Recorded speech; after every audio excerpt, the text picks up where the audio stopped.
নমস্কার বন্ধুরা, আপনাদের মনে আছে আজ থেকে প্রায় 2 বছর আগে 9ই আগস্ট 2024-এ এই মৌমিতা দেবনাথ দিদির খুব খারাপভাবে রেপ করে মার্ডার করা হয়েছিল এনাকে। তো আমি সেই টাইমে একটা পোর্ট্রেট করেছিলাম শুধুমাত্র পেন দিয়ে। তো সেটাই আপনাদের সামনে আমি আবারও উপস্থাপন করছি। আমার আগের চ্যানেলটা তো এখন আর নেই, আপনারা জানেন আমার ফোন চুরি হয়ে গেছিলো, তারপর আমি সেই চ্যানেলটার আর কিছুই খুঁজে পাইনি। কিন্তু আমি সেই ভিডিওটা আমার কাছে ছিল, সেই ভিডিওটাই আমি আপনাদের কাছে আবার উপস্থাপন করছি। জানি হয়তো আপনাদের ভালোবাসা এই ভিডিওটার মাধ্যমে আমি আবারও পাবো, এবং কীভাবে করেছি না করেছি সেটা নিয়ে কিছু বলবো। এবং তার সাথেই এই আঁকাটির মধ্যে একটি বড় একটা মিনিংফুল ড্রয়িং এটা আমার। তো এটা সুন্দরভাবে আমি এখানে অ্যানিমেটেড টাইপের ড্রয়িংটা করেছি, মানে যেটাকে কী বলা হয়, ম্যানিপুলেশন বলা হয়। ওই ম্যানিপুলেশন টাইপের ড্রয়িংটা আমি করার চেষ্টা করেছিলাম। তো জাস্টিস ফর আরজি কর সেটা দিয়ে আমি পুরো এই দিদির চুলটা বানিয়েছিলাম। তো খুবই দুঃখিতজনক ব্যাপার যে সেইটার এখনও পর্যন্ত আমরা কেউ বিচার পেলাম না। যাই হোক, সেটা নিয়ে পরে আসি। আমি আবারও আপনাদের কাছে মনে করে দিতে চাই সেই ঘটনাটার কথা। তো আপনাদের মনে আছে সকলের, আপনারা বলবেন, মানে দুঃখজনক একটা ব্যাপার, তাও আপনারা বলবেন যে দিদির পোর্ট্রেটটা আমি কিরমভাবে করেছিলাম। আগের চ্যানেলটা আমার নেই বলেই আমি আবার এই চ্যানেলে পোস্ট করছি, এবং এটা একটা খুবই বীভৎস মেমোরি, যেটা আমরা কখনো বাঙালিরা ভুলতে পারবো না। বাংলায় থেকে এমন একটা বাজে কাজ কখনো আমরা আশা করি না।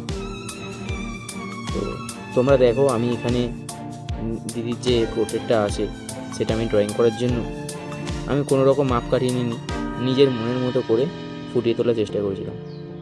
না একবারও প্র্যাকটিস করেছি না কিছু, জাস্ট আমি এটা করেছিলাম।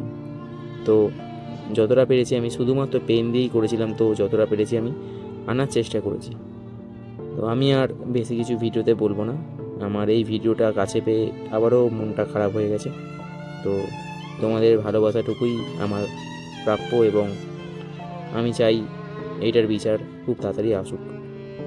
তো বেশি কিছু আজকে আমি বলতে চাই না, আপনারা ভিডিওটা দেখুন, ভিডিওটা কেমন লাগলো সেটা বলবেন, এবং আমার প্রচেষ্টাটি ভালো লাগলে অবশ্যই সাবস্ক্রাইব করবেন, বেল আইকন টিপে পাশে থাকবেন, এবং কমেন্ট করে জানাবেন অবশ্যই কেমন লাগলো। এবং যদি কোনো কিছু ভুল হয়ে থাকে আঁকার মধ্যে তাহলে আমি তার জন্য ক্ষমা পাচ্ছি। এবং আমার এই প্রচেষ্টাটি খুবই অল্প, খুবই কম, সামান্য, অতি সামান্য প্রচেষ্টা আমার। তো আমি আর বেশি কিছু বলছি না, তোমরা কমেন্ট করেই জানিও যে আমার এই প্রচেষ্টাটি কতটুকু সম্পূর্ণ হয়েছে কি না। আর একদম শেষে গিয়ে আমি একটা স্লোগান দেবো, আশা করি সাথে তোমরাও এই স্লোগানের একমত হবেন। তো আর কিছু বলছি না, শেষে অবধি দেখো, এটাই আমার রিকোয়েস্ট, স্কিপ না করে পুরোটা দেখো।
তো বন্ধুরা, এই পোর্ট্রেটের মধ্যে আমি একটুখানি ম্যানিপুলেশন আর্টের স্পর্শ দিয়েছি, যেখানে হেয়ারের জায়গায় আমি জাস্টিস ফর আরজি কর লিখেছিলাম।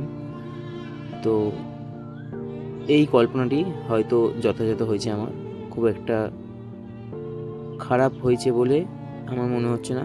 হেয়ারের জায়গায় এটাই আমি করার চেষ্টা করেছি। এই ছোট্ট মেসেজটা দেওয়ার থাকে অবশ্যই, এত বড় একটা ঘটনার মাধ্যমে যেটা হয়েছে আমাদের। তো সব শেষে এটা কমপ্লিট হয়ে যাওয়ার পর আমি একটাই কথা বলবো, গোটা ভারতবাসী আমরা সকলে আপনার আত্মার শান্তি কামনা করি এবং জাস্টিস ফর আরজি কর, জাস্টিস ফর আরজি কর। সকলকে নমস্কার, ভালো লাগলে অবশ্যই একটা লাইক করবেন। Bye bye.